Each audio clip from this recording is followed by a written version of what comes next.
बच्चों, श्री महावीर बाल शिक्षा संस्कार केंद्र गुरसराय झांसी, मैं सहायक अध्यापिका पूनम सोनी आज आपको 4th की हिंदी ग्रामर का अध्ययन करा रही हूँ। अध्याय पहला पढ़ाने जा रही हूँ, जिसको आप सुने और अच्छे से समझें।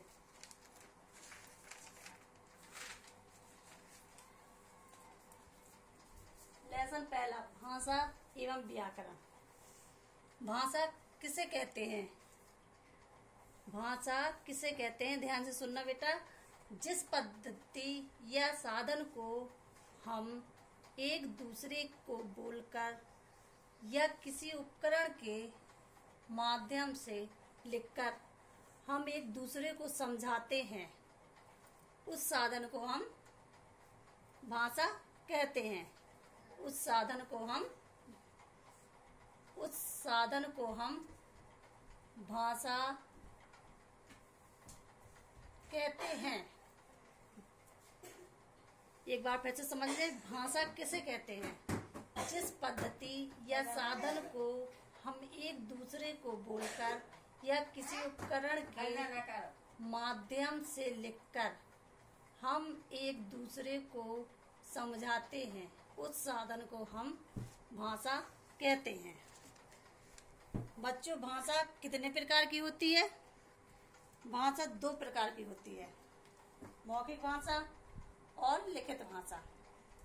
मौखिक भाषा किसे कहते हैं समझो। जब हम अपने मन के विचार को मुंह से बोलकर या दूसरे व्यक्ति को समझाते हैं, तो इस भाषा को मौखिक भाषा कहते हैं। एक बार फिर से देख लें, मौखिक भाषा किसे कहते हैं? जब हम अपने मन के विचार मुंह से बोलकर दूसरे व्यक्ति को समझाते हैं, तो इस भाषा को हम मौखिक भाषा कहते हैं। जैसे बच्चों, इसके उदाहरण कुछ इस प्रकार हैं। जैसे टेलीविजन, यह मौखिक भाषा का एक रूप है। दूसरा उदाहरण देख लें।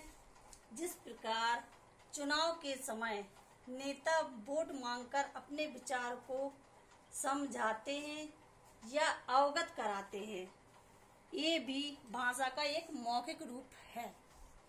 अब आ जाओ लिखित भाषा किस प्रकार है। लिखित भाषा देखें।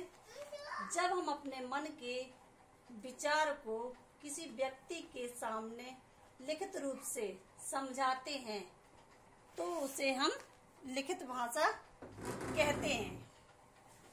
एक बार फिर से देख लें। जब हम अपने मन के विचारों को किसी व्यक्ति के सामने लिखित रूप से समझाते हैं, उसे हम लिखित भाषा कहते हैं।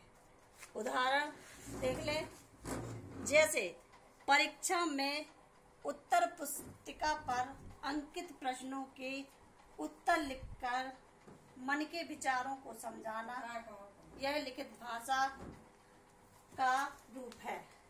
इसे हम लिखित भाषा कहते हैं। नमस्ते स्टूडेंट, इसके आएगा वीडियो कल हम लेके आएंगे आपके सामने। Good bye.